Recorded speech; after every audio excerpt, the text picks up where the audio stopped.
Welcome to Joy 365, where we help you live Jesus, love others, and live your best life. Ezra 7:9 says we should study, practice, and teach the Word of God. I pray that you are blessed by today's devotional message.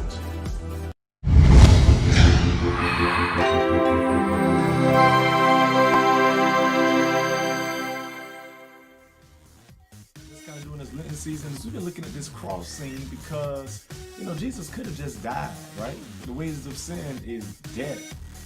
He didn't have to die the way he died, with all of this extra, with the being spat on, with the crowns of thorns, with the nails in his hand, with all of that extra. It must mean something. And so what we're really doing is walking through the Lent season, kind of pulling out some of these extras. And today, our Lent lesson is out of Matthew 27 and 51. Let's jump in it. Matthew 27 and 51. Let me say why you guys are either turning to it, clicking on it, or at least type it in. Let me know you got it. Type it in. I hope you are mastering this fast. Fruits, vegetables, water, seeds, nuts. Only 100% apple juice. 6 to 6. That's what we're doing. 6 to 6. Hope you're doing well. Hope you're growing. There we go. Matthew 27 and 51. Hey, Sister Venus. And it reads like this. Matthew 27:51. It says, at that moment, the veil of the temple was torn into from top to bottom. The earth quaked and the rocks were split. Verse 52, the tombs broke open and the bodies of many saints who had fallen asleep were raised. There's this interesting thing that happens. There used to be this temple where whenever people wanted to worship or whenever people wanted to connect to God, here's what they'd have to do. I see you, Kendall. There was this temple, and whenever people wanted to talk to God, whenever people wanted to be forgiven, whenever people wanted to be blessed, they would go to the priest, right? And the priest would take their blessing, right? The people are here, blessing. Hey, priest, go talk to God for me. Go talk to God for me. And then what the priest would do? Let me find something. What the priest would do. This is a veil. What the priest would do is go beyond, like this is the veil. This is like a piece of curtain that hangs up from the top to the bottom.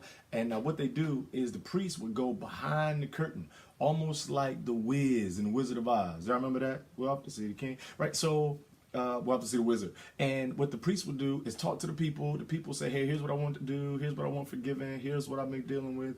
Here's my animal.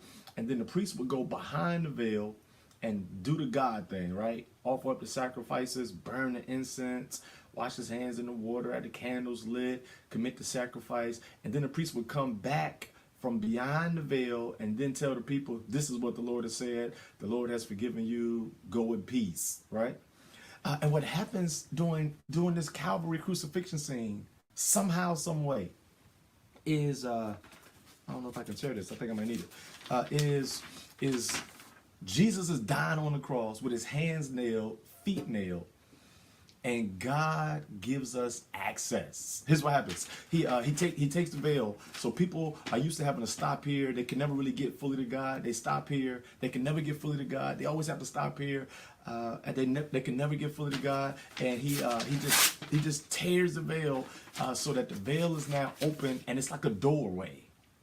Maybe this is where we get he opens up closed doors. Because now people don't have to stop at the priest or the curtain to get to God. That's kind of how it goes. And that's simple. Most of you knew that already. But it doesn't stop there. Notice, what he does is he keeps opening up more things. After the veil rips, it then says that the earth quaked and the rock split. So now we have what is in front of us opening up.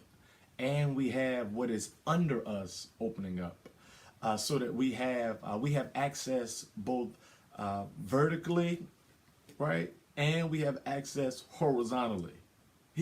He gave us cross-like access, right? It's the same way. He gave us cross access. He says, listen, whichever direction you want to go, whatever you need in upward mobility, right? Because what happens is when the earthquake opens and the tombs open up, everybody who had been told no now gets a yes.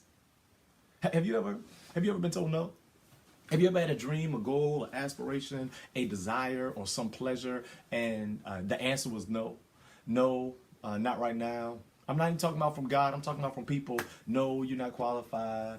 Y'all went out on a couple of dates, and then they just stopped calling. It was a no. Or you actually did it. You actually did the whole marriage thing, and marriage and the kids, and then sometime later, no, I don't want to be in this anymore. Or you had this business idea, and all you needed was just a little startup capital. You had a business plan, you laid it out, you thought it out, you prayed about it. You go to the bank, to the credit union, to the investor, and the answer is no. You ever knew you were called to ministry, but the person who happened to be leading in the ministry that you were in didn't acknowledge or recognize or agree or co-sign on the vision, the idea, the ministry, the uniqueness of your gift, and the answer was no? Well, look, here's what Christ does on the Calvary. What Christ does on Calvary is he erases the no. He erases the no and says, go get it, right? I know it sounds real churchy, real cliche, almost corny, no to go. But that's it. That's what God does. He in Calvary, he in crucifixion, he in his death. Say, listen, before I leave the scene, let me go ahead and make sure that they understand that this is more than just me being nailed to a cross. This is me nailing the nose. So everything that you did not have access to, you now have it.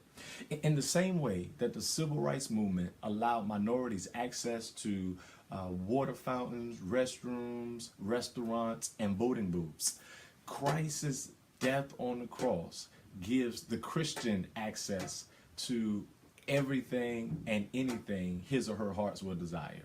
Now, let me be clear. There's always a point. There's always a place where God gives us some limits. That God gives us some boundaries. That with responsibility comes accountability. Absolutely. So don't think that you can just do whatever you want, whenever you want, however you want to do it. However, don't let the nose stop you, because his death was more than just blood, more than just thorns, more than just nails, more than just dying. Before he expired, what he did was he took the exit signs off of everything and said, now you can get in. The veil has been torn. The ground is now opened up.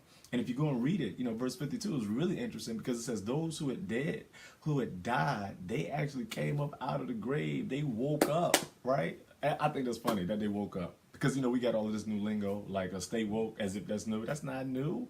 That's Jesus at Calvary. Like, hey, look, you've been blind to some things. There have been things that people haven't given you. There are rights and justices that people have denied you. There are job placements that you should have had. There are promotions that you should have acquired. Homes you should have purchased. Businesses you should have started. Degrees you were supposed to acquire.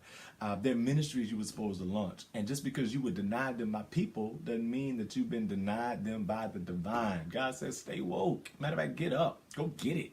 Today, now. As a matter of fact, if I could make this practical, listen.